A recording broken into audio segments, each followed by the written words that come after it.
Salut à tous! Aujourd'hui, on se retrouve pour l'épisode 45 de la série C'est qui, c'est quoi?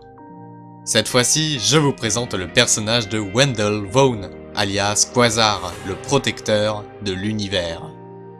Celui-ci n'est encore jamais apparu au cinéma, donc comme vous le savez sûrement, nous allons directement parler de son histoire des comics. Avant de commencer, je tiens à vous rappeler que le lien de mon serveur Discord est disponible en description, et je vous invite bien entendu à le rejoindre. Bref, n'attendons pas plus longtemps, c'est parti.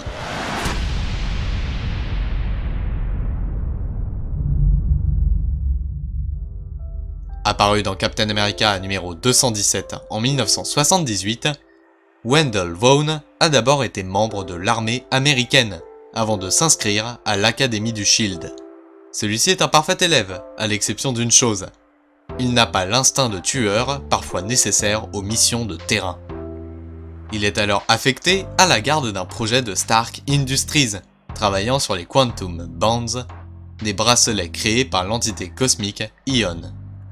À un moment, des androïdes de l'organisation AIM attaquent le laboratoire. Pour les repousser, Wendell enfile les bracelets, ce qui lui permet de les combattre. Après cet exploit, il est ajouté à l'équipe des Shield Super Agents, sous le nom de Marvel Boy, aux côtés de Blue Streak, Vamp et Texas Twister. Il a ensuite combattu aux côtés de Captain America lorsque le Shield s'est révélé être infiltré. Vaughn est ensuite envoyé au projet Pegasus, mais une nouvelle catastrophe éclate. Celui-ci se sentant fautif, il démissionne et retourne vivre chez ses parents. Peu de temps après, Wendell accepte de partir sur la planète Uranus pour enquêter sur l'origine de ses bracelets.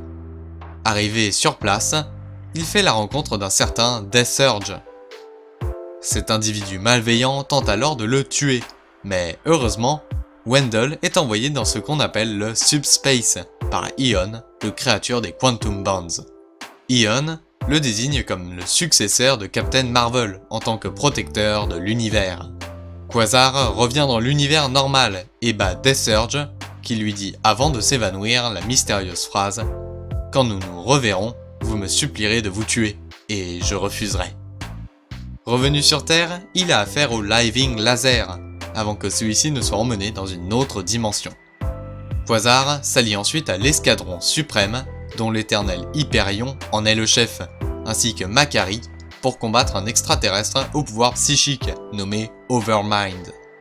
En effet, Overmind cherche à tuer l'entité cosmique nommée Stranger, car il serait apparemment le destructeur de son peuple. Quelque temps plus tard, Presence et Starlight arrivent sur Terre afin de tuer Ion. D'après eux, celui-ci ment à Wendell depuis longtemps. Après les avoir repoussés, Quasar enquête sur ce mensonge et découvre que son père est mort depuis des mois, mais que Ion utilise son pouvoir pour l'animer tel un pantin. Cette révélation pousse alors Wendell Vaughn à couper tout lien avec son mentor. Peu de temps après, Maelstrom, le descendant d'un déviant et d'un inhumain, souhaitant assassiner Ion pour récupérer sa conscience, attaque Quasar et lui coupe un bras. Malgré cela, impossible d'enlever le Quantum Bond du membre coupé. Finalement, Maelstrom tue Wendell Vaughn pour récupérer les deux bracelets et utiliser leur pouvoir. Alors que l'assassin part chercher Ion pour le tuer à son tour, Wendell se voit soudainement se transformer en énergie. N'ayant aucune idée de la raison de cet événement, il court pour tenter d'arrêter son assassin. Le combat se termine sur la mort de Ion, alors que Quasar et Maelstrom possèdent tous les deux la conscience de l'entité cosmique. Pour terminer, plusieurs entités cosmiques comme Eternity, Mistress Death ou encore Oblivion ont mis en place un pacte afin de ressusciter Ion et mettre Maelstrom à l'écart. Quasar a pourtant aidé Ion une dernière fois en délivrant sa fille, Epoch. Comme dit auparavant, Living Laser a été emmené dans une dimension alternative. Interférant dans le déroulement chronologique de l'univers, le Watcher nommé Watu a demandé à Wendell d'aller le récupérer.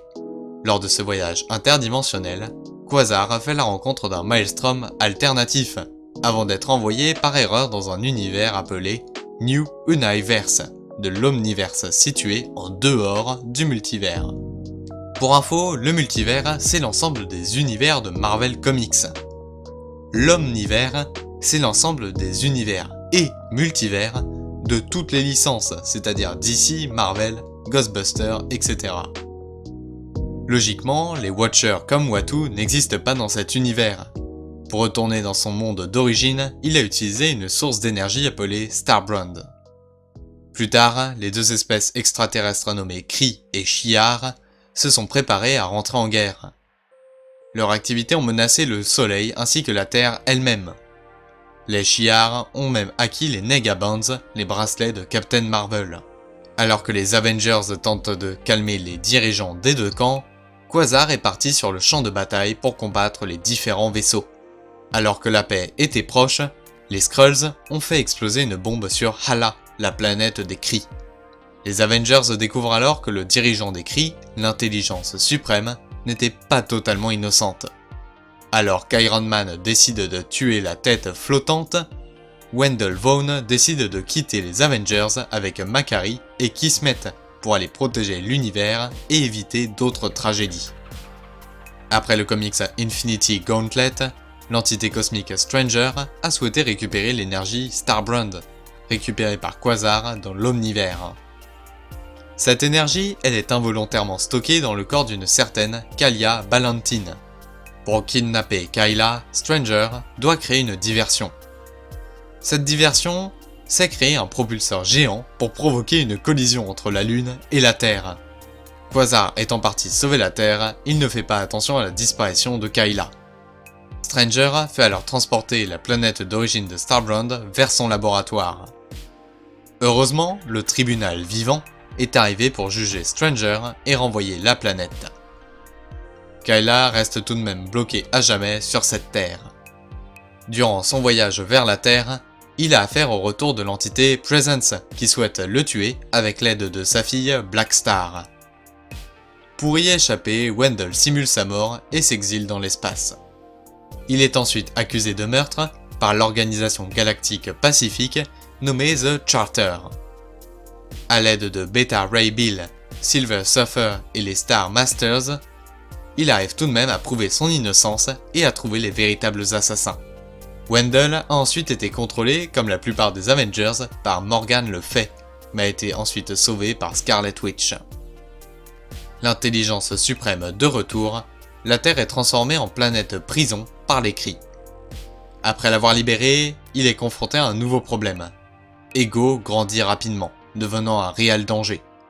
Wendell arrive alors à contenir Ego en lui, mais s'exile encore une fois au cas où Ego le surpasserait. Lors de Annihilation, Quasar a combattu aux côtés de Nova pour combattre Annihilus en corps à corps.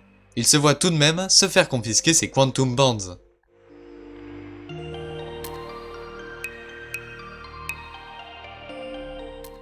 Il arrive à tuer Annihilus malgré que ses bracelets aient été récupérés par Phyla Vell, prenant à son tour le nom de Quasar. Dans le comics Secret Invasion, Wendell se transforme en énergie pure et arrive à repousser la plupart des Skrulls avec Nova et Dark Hawk. Notre héros rachète tout de même ses bracelets afin de redevenir Quasar. Après une guerre comprenant notamment les Inhumains, une bombe terrigène explose créant une faille menant au Cancerverse, un monde où la mort n'existe pas. Wendell choisit d'aller explorer ce monde pour sauver l'univers, encore une fois. Il y fait la rencontre de Ponton ainsi que des Revengers. Oui, vous avez bien entendu. Est-ce qu'elle a un nom? Oui, on est les Revengers. Les Revengers? Oui, parce que je vais prendre ma revanche. Vous prenez la vôtre. Quant à vous, vous voulez aussi votre revanche? Il va falloir que j'y réfléchisse. Prenez votre temps. Vu comme un inconnu, il est capturé. Il apprend là-bas que le Quasar alternatif était aussi parti en exploration dans la Terre 616. Wendell est alors sauvé par le Vision alternatif et retourne dans l'univers principal.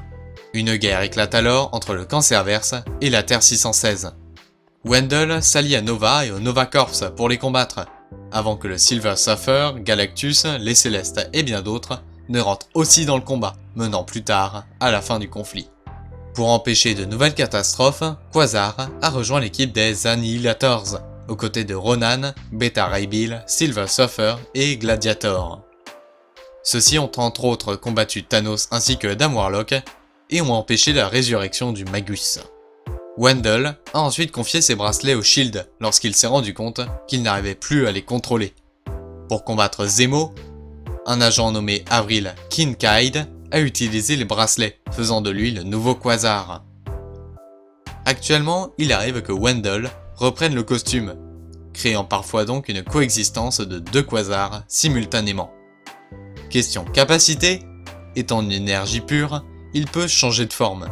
Ses bracelets augmentent sa force et lui permettent de contrôler toutes sortes d'énergie. Et bien voilà, j'en ai terminé avec Quasar. J'espère que cette vidéo vous aura plu. Si c'est le cas, je vous invite à liker, partager et à vous abonner à la chaîne, sans oublier la cloche des notifications. N'hésitez pas non plus à me laisser un petit commentaire et à me rejoindre sur les réseaux sociaux qui s'affichent à l'écran. Dans tous les cas, je vous dis à bientôt, ciao!